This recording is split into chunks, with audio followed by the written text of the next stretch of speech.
So I went up to, to Annapolis to, lay her to rest and be with my family. So wow, my condolences. I appreciate it. Yeah, my condolences. So we back once again with Akai Jackson.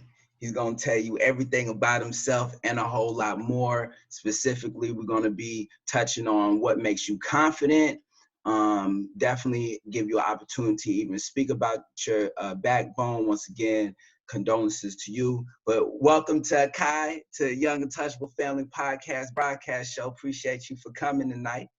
Thanks for having me. I appreciate it. Absolutely, absolutely. So, Akai, let everybody know, who are you? What's your business? What are you, a leader or boss of? Just let everybody know about yourself. My name is Akai Jackson. I'm originally from Baltimore, Maryland, by way of Annapolis. I am a author. My book is entitled "The Making of a Man: True Manhood Lies in the Process," that I co-wrote with my best friend Alan Sobey. I am the CEO and president of Perfection Development Group, and we are essentially a business that consults with other businesses and like-minded people to help them become the best versions of themselves. So I actually own a sports performance gym in the Apopka area, and I'm just an all-around influencer, impactful leader, and a dynamic individual. Oh, that's dope. Yeah, we're going to have an excellent conversation then. Excellent, excellent. So let's start with your book then. What inspired you to write a book? So it's a self-help book, essentially for men. And what I really realized was that growing up, me being raised by a handful of women, even having great influence, from coaches and teammates and friends, dads, and things like that, I never really got the right answers to the questions that I was asking, which was, when does manhood start? How do you get there? What qualifies you to be a man? And those types of questions that I feel like every young man asks. And if you ask worldly questions, or you ask worldly people these types of questions, you get a worldly response. So through a long time of trial and error, I actually found some very clear cut definitions of what authentic manhood looks like, and how you actually get there. So I put that in book form. So I essentially wrote the book for myself while I was actually questioning and looking and striving and educating myself on, what manhood looks like. Yeah, I can totally grasp and understand that. I'm writing a book myself right now, so I know the importance of living up by your words. Can you share with the people and myself what are some of the words that you have jotted down and described in your book that you have found out to be impactful for a man or a young gentleman even growing into manhood? Yeah, absolutely. Absolutely. So I guess I say first start with, every man has a story, right? Every man has a mission and a way that they want to carry out a legacy and live their lives. And unfortunately, there's a lack of legacy. There's a lack of leave behind, because there's a lot of men, or excuse me, I call them guys that can shave, that are out here without any vision. And there's nothing more dangerous than an insecure, drifting man. Insecure, drifting man with no vision will create more chaos and more havoc than anything on planet Earth. So the book is meant to align, young men or guys seeking what manhood looks like with these four basic fundamental definitions. One is reject passivity. Man's default position since the beginning has been passive, right? Definition number two is to accept responsibility. One of the hardest things we have to do in life is to make a mistake and then accept the fact that we made a mistake and then look to correct whatever that error looks like. Third is lead courageously. And fourth is to invest eternally. Mm. Mm. Okay, so tap on the investing internally, because that, it sounds like already we started in a deep conversation, so we might as well not let up on the gas. So explain that a little more. Yeah, it's all gas, no brakes over here. So That's a good thing. investing eternally. What we're talking about here is investing in the future, right? We're talking about, you know, as a son, being able to pour into a younger brother as a mentor who can then lead his future son or his family in a manner that I've left as far as legacy is concerned, right? So what brought us to this was, you know, my father is a pastor in South Carolina, and unfortunately I didn't grow up around his father, so I don't really know who he was or what he stood for, but I know his name. I know his name is Jennings Jackson Jr. or Jennings Jackson. My father, you know, became a pastor about 10 years ago, and how my father has chosen to lead and live his life right now has been impactful to my older brother, myself, my younger brother, my younger sister, the 3 girls that they've adopted, and then some, right? So the legacy that my father is leaving behind right now is being permeated through myself and the rest of my siblings so that we can impact the generation that's behind us. That would be my father investing eternally, right? So he's doing enough right now to not only pour into me, but to pour into his grandkids, which would pour into his great grandchildren, so forth and so on for generations to come. So when we talk about investing eternally, we're not talking the monetary sense, right? We're talking do they know what their grandfather or great grandfather stood for, right? What type of pole did we plant? What type of flag did we plant? What type of line did we draw in the sand? 10 toes down. Like, what were we rooted in? What was this family's backbone? You know, and what was the mission of the family, and how do we carry that out? That's what we're talking about. Yeah. I can totally grasp that. So I know that you said in the beginning that you grew up around a house full of women. Yes. So, and growing up around a house full of women, what happened or what was occurring in your younger life to influence you to go the step further with even developing the book? Like, talk about some of the stuff that, because obviously you haven't been this balanced, have you? I would like to say so. You know, my grandmother, you know, God rest her soul, she was a dynamic, hardworking, you know, God-fearing woman, and what she taught me at a very young age is, you know, Akai, if you're not making other people feel better about themselves, you're wasting your time here on planet Earth. Your role and your goal is to make people feel better about themselves. And then she showed me a ridiculous hard work ethic, right? And my aunt, she did the same thing. My aunt was one of my biggest cheerleaders.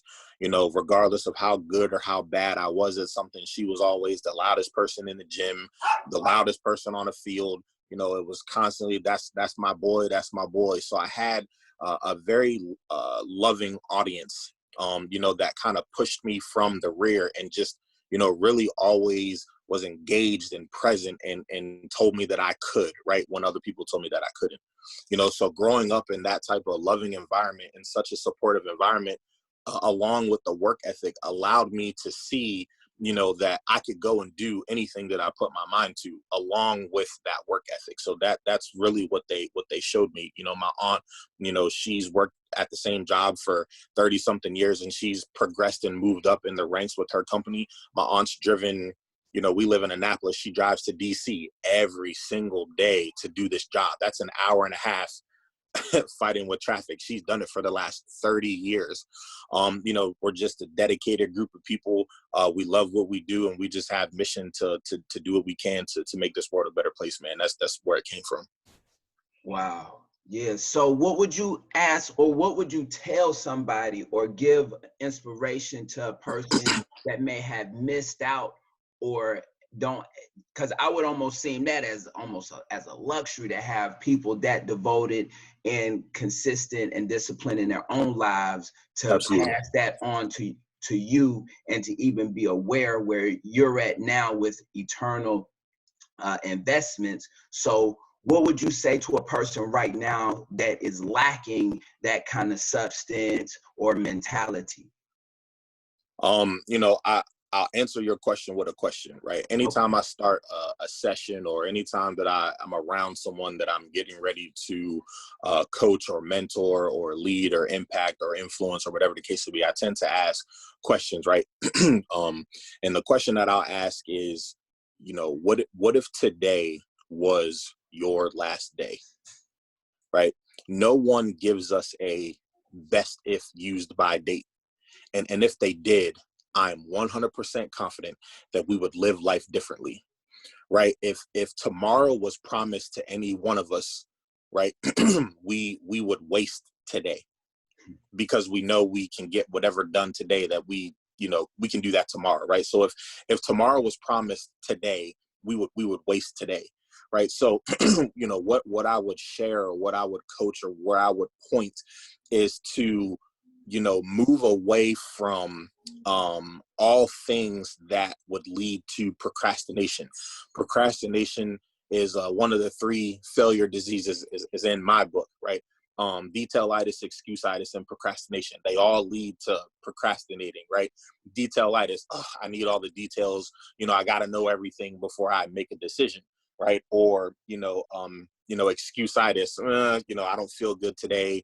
They don't have the right flavor of my Gatorade. The sun's not bright enough. It's not cold enough outside, whatever the case may be, that would stop you from, taking massive action, right? Or we say like this, think big, but act really small. It's those daily, consistent, religious, dedicated, small steps that you take that allow you to get to accomplish a larger goal.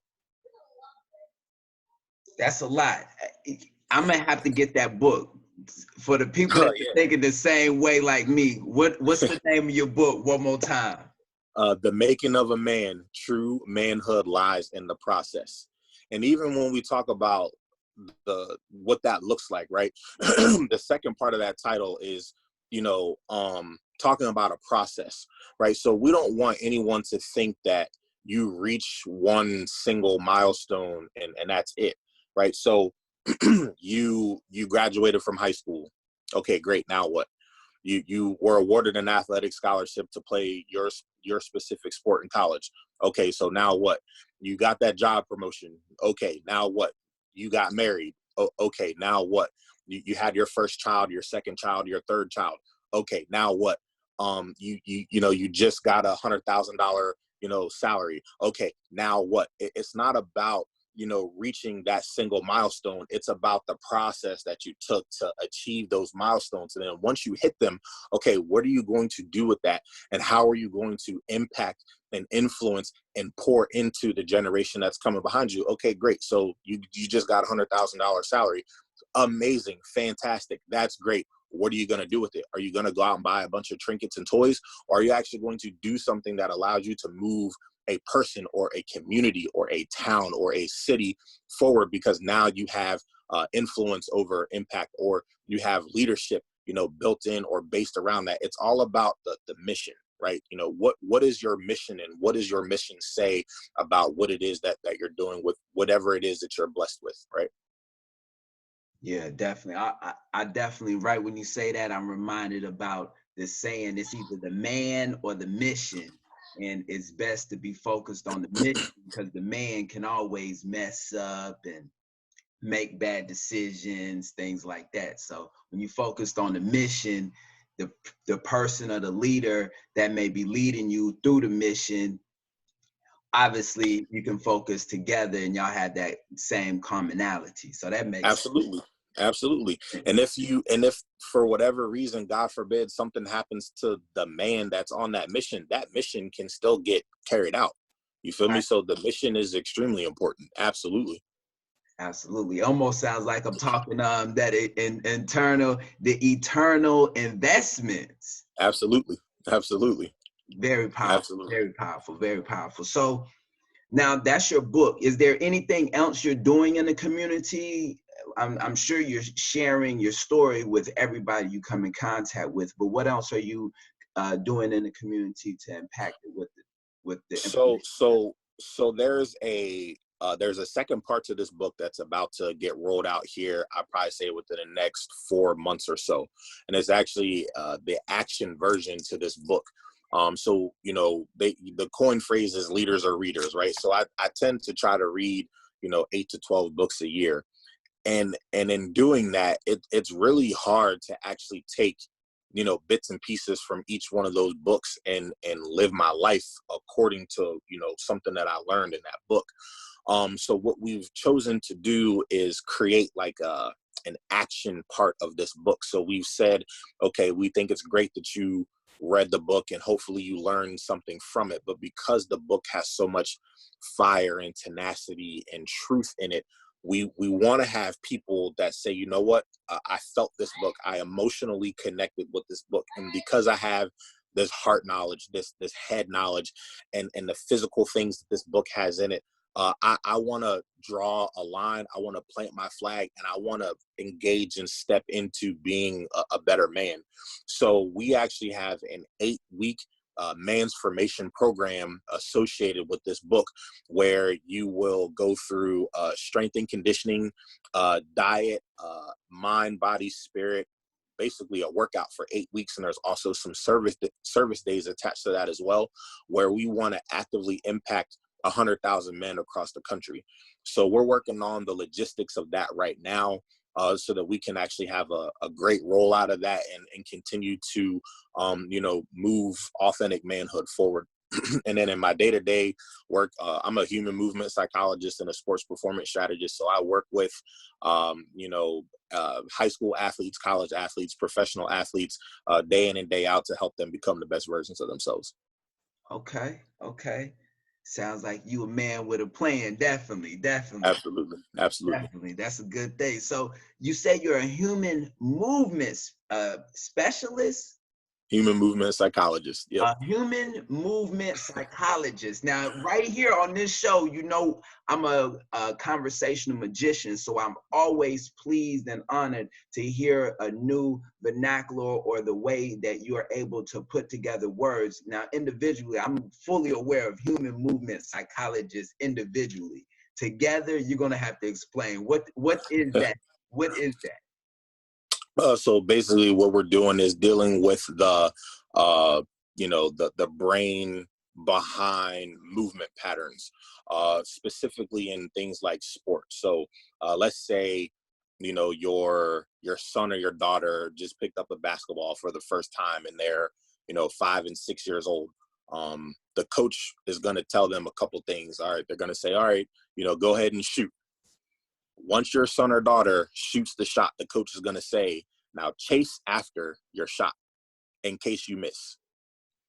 Okay, that coach is really not doing the wrong thing by telling, a son or daughter to do that. But psychologically, they are. Psychologically, they're teaching this kid how to miss shots. They're teaching this kid that every time they shoot, they need to run after whatever it is that they shot at because they think they're going to miss. That psychology is what I get a chance to play around with. I get a chance to teach a kid how to shoot, how to bend, extend, use his eyes, follow through, stand there, take a picture, shoot the ball with confidence. Does it mean that, my kid's not going to miss shots? No, he's going to miss, but I'm teaching him to confidently shoot the ball as he's going through that motion versus every time I shoot, I'm assuming that I'm already going to miss. It's a very, very intricate piece of movement that we're talking about. But if we can change the psychology behind, hey, I'm going to shoot with confidence versus I'm going to shoot and I'm going to run in case I miss it, we're talking about two completely different things. And the space between success and confidence in that is about this big. That was very powerful. I think a lot of doctors gonna want to hear this. Now, where did this come from? Where did that ideology come from? So, I've been in the fitness industry for about 16 years. And, a few years ago, I ended up getting a certification from the leading organization in the United Kingdom called PTA Global. And they have what's called a BCE, which is Behavioral Change and Exercise certification. And they spend a lot of time talking about the brain, the different parts of the brain, how you can actually, get into different parts of the brain. It really allows a coach or a trainer to go from, just making somebody do movements to actually being able to change behavior based on how we ask questions. So if you were a client of mine and you come to me and I train you how I like to train, maybe that's not how you actually like to train. So, if I like, dungeon gyms or heavy metal, weights clanging around, but you prefer more functional training and you come to me and that's how I train you, we're talking about different things, right? We're moving in different patterns, and you and I aren't going to have a great relationship, but Lawrenzo, if you come to me and I ask you, hey, how do you actually like to be coached? How do you actually like to be talked to? Would you say your goals fit in one of these three buckets? Okay. What tools and resources do you feel as though you need in order to gain success? If I actually get you to tell me those types of things, you're going to tell me everything that I need to know. But then while we're going through your movements, I'm able to actually change some of the behavior. So maybe maybe you lack confidence with the things that you do. I'm able to say, hey, I need you to envision fill in the blank. When we go through this movement, this is what I want you to feel. This is what I want you to see, because it's really based on what you say when you talk to yourself, right? So from 0 to 18, you've been told you can't, you won't, don't, no. You've actually been taught how to do things by being told no, not to do these things, more than 18 million times from age 0 to 18. You've been told you can, you will, you can overcome, you can do this in a supportive role, positivity, less than 18,000 times. So essentially, you've been programmed to fail your entire life. So my role, my goal, my mission is to help tweak that process and help you, move forward in a positive manner. And we're really only looking at and talking about 1 millimeter, 1 degree better every single rep, every single time, we set foot in front of each other. Wow. Okay. That's a lot of information. You went to school, you went to school heavily for this. Like you are well knowledged and versed in this, obviously. Yeah. Starting to sound almost like a psychologist. I've studied a little bit self-taught on some psychology, but definitely I can tell you're used to working with a person's mind. So what's funny is my degrees are in business management, entertainment business, and recording arts, right? But like I said, I've been in the industry for a long time, right? So remember, my grandmother taught me when I was young, make people feel better about themselves. Your mission here is to create like the best versions of other people, right? So when I moved to Florida, I was a former college athlete, blew out my knee, came down here to go to school for music, pursue music, DJ'd everywhere, had songs on the radio, did a lot of that. But I didn't feel like I was really changing people's lives for the better. I didn't really feel like I was making people, like helping people become the best versions of themselves. So I actually, remembered in high school that I worked for a gym. I felt great about being in a gym environment. So I got my first certification, got hired with an amazing company. I had amazing leaders, amazing bosses, and that company poured a lot into my education, my development. So my mentor, they were massage therapists, they were chiropractors, they were natural holistic, practitioners and things like that. So the way that I saw the human body was very, very different than most trainers to begin with. And you couple that with the ridiculous work ethic that my family put in me, and then you put that into a certification and then a background because of business. We're talking about marketing, business psychology, and those types of things. You just kind of put all that stuff together, and I found a lane, that I have an opportunity to run in. So, it's a lot of fun. I deal with a lot of, kids that have opposition defiance disorder, social anxiety, inputs great, outputs not as great, ADD, ADHD, and a lot of those types of conditions and diseases and illnesses.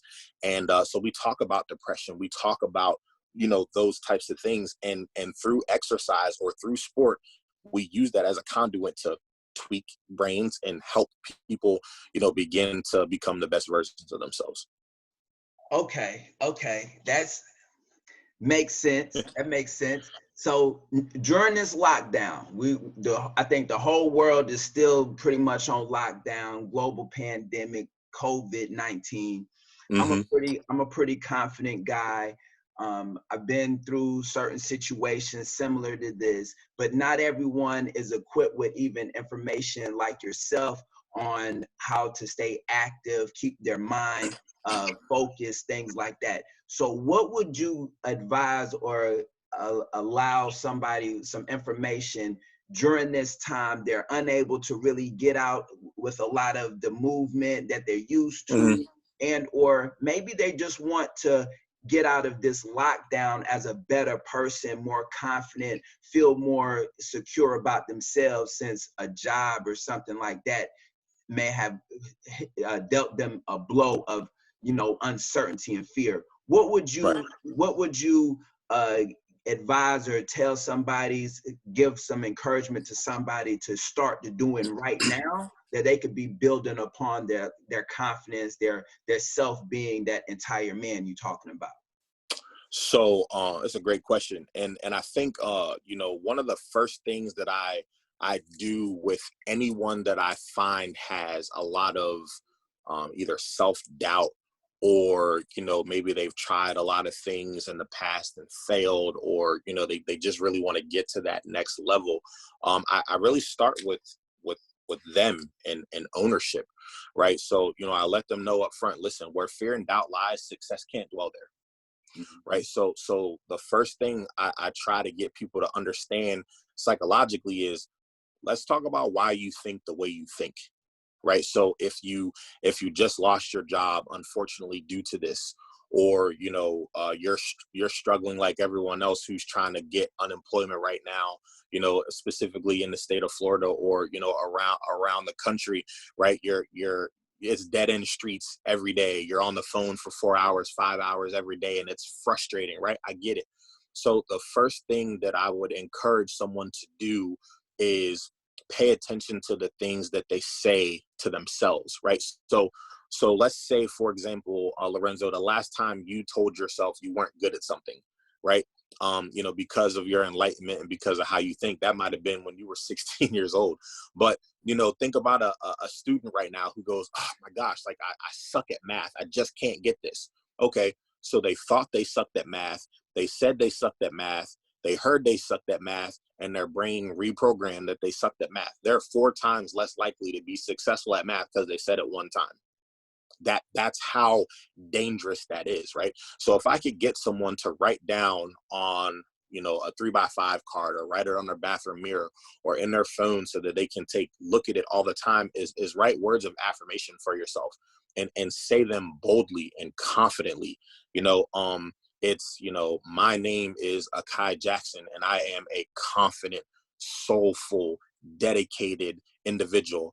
I will outwork anyone that you put next to me, and I will fulfill these dreams. And you just put your vision down. But if you speak that stuff to yourself, and you talk to yourself in those types of affirming matters, and affirming manners every single day, your confidence will grow, your self-doubt and your fear will start to decrease, and you'll actually start to see some things start to take shape, in your life. Not just because you spoke them into existence, but you'll start to actually feel better about yourself, because you're paying attention to what you say when you talk to yourself. Right. As far as the moving goes, I'd encourage you to get outside if you have the ability to, especially on days like we had today here in Florida. But just get out and walk a little bit. I tend to change behavior by attaching things to little things. So I go, man, if you've never worked out a day before in your life, that's okay. Tomorrow morning, before you brush your teeth, why don't you do 10 jumping jacks and then brush your teeth and get in the shower?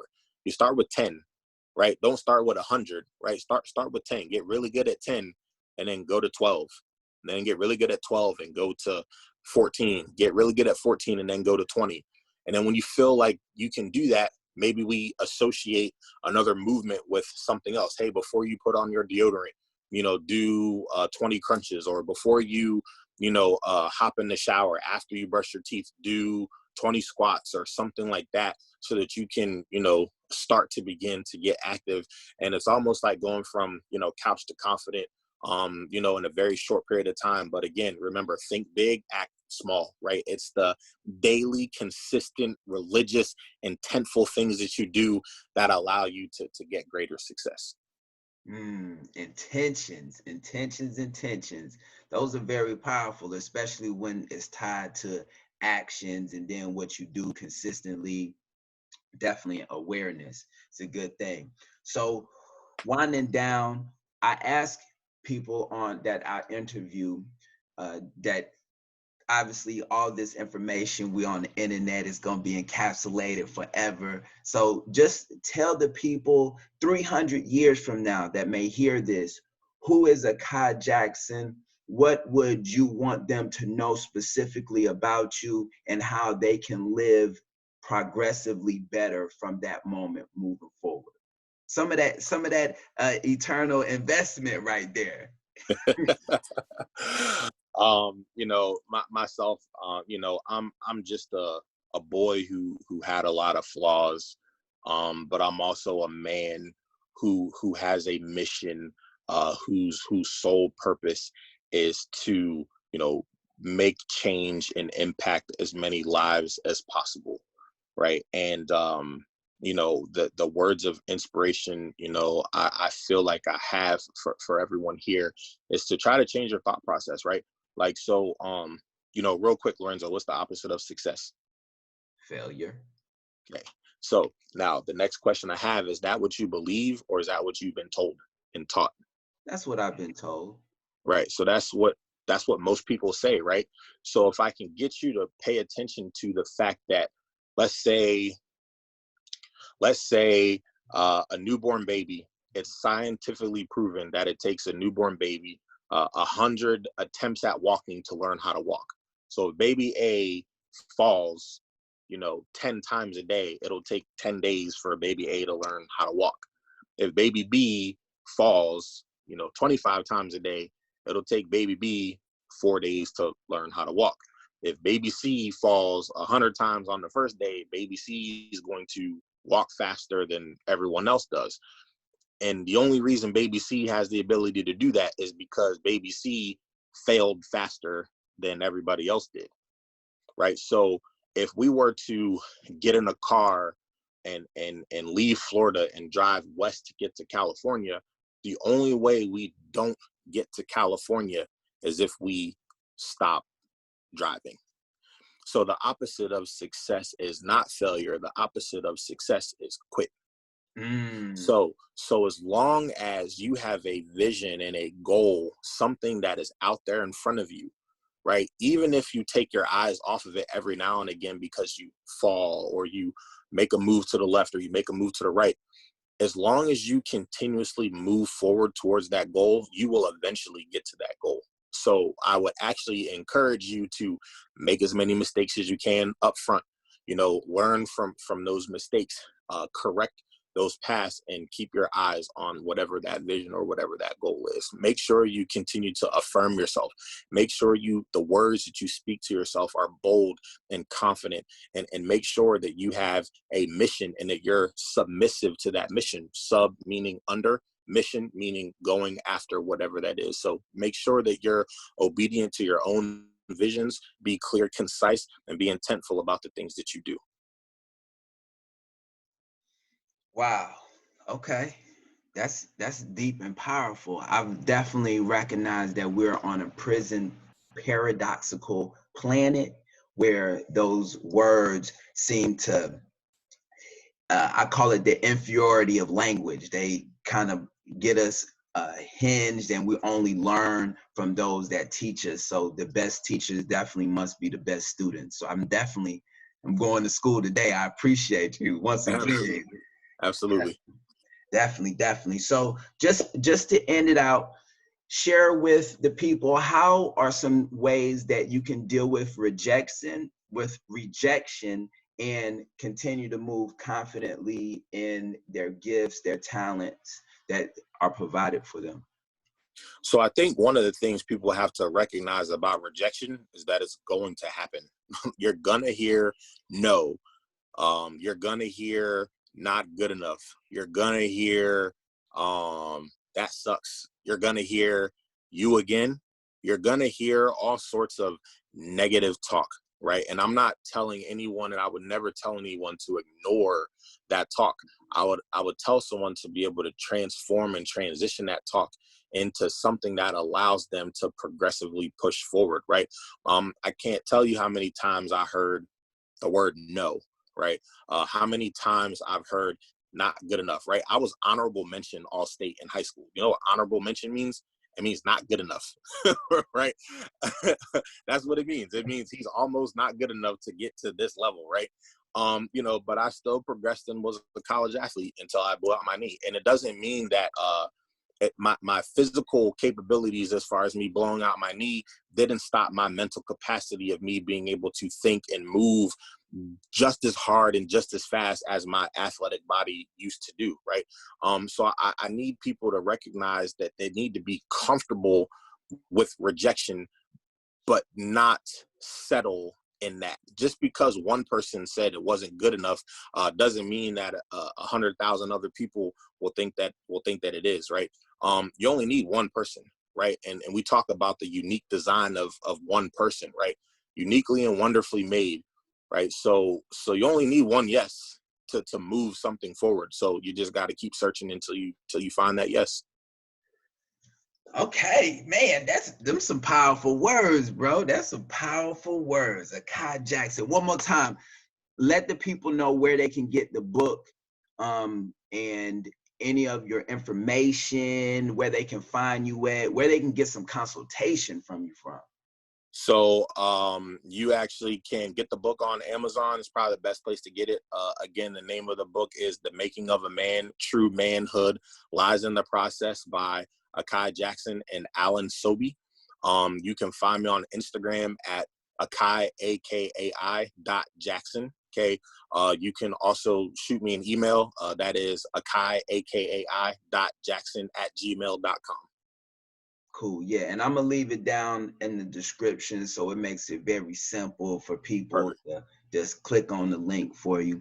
Cool. So any last words, any thing you would like to share with people heading out? The floor is yours. Yeah, so I'll leave you guys. Let's go with another question, right? I like questions. The best questions get the best answers. Yeah, and there's always an open one, and I like to get people to think, right? I like to challenge, how people think, because what if what they were taught, isn't really what they believe? That means they've been going their entire lives, with some sort of thought process that isn't really what's burning, right? Which that's not really what's in their heart, right? They're just going by what they've been told. So I want you to start believing, the things that you actually have burning desires in your heart, and allow those things to manifest so that you can move forward. So the question that I'll ask is, so you woke up, now what? What woke you up this morning? Was it passion, right? Was it purpose, or was it just the fact that your eyes woke and you kicked the skateboard and coasted through life, right? So you woke up. Now what? Do you have the purpose, the drive, and the determination to attack the day with what's burning inside of you? Are you just existing, or are you living? Final thoughts. Wow. Yeah. I'm gonna have to get with you in the AM for that one. Hey. Let me know. Hey, Let me know. definitely. That's real good. I know recently for myself, I have been aware, because I've been telling my wife that this entire lockdown, even before this, that, like I said, the 3 P's, that we live in a prison planet paradox, like that majority of people that aren't physically incarcerated are mentally incarcerated. And then Mm-hmm.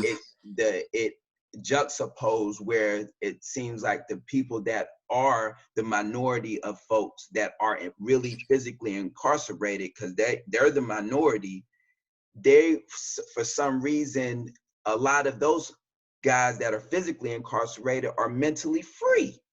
So I because I've been in this situation where I've been physically incarcerated and mentally free, now that I'm physically in the free world, so to say, and still on a free mindset, I'm still looked at as a minority. Yeah. So looking for those same people that I attract with the same mindset, now in the AM, I have realized that that's something that propels me through my day. Just finding more people like me, because I'm unable to walk around like I used to, shake hands, kiss babies, talk to people. Now I must call you, find you on social media. So yeah. I got one more question. Go ahead. I'll leave it with this one. Next question. What if when you woke up this morning, what you had was all you were grateful for the day before? Don't take life for granted. What if when you woke up this morning, all you had was what you were grateful for the day before? So be thankful, be gracious.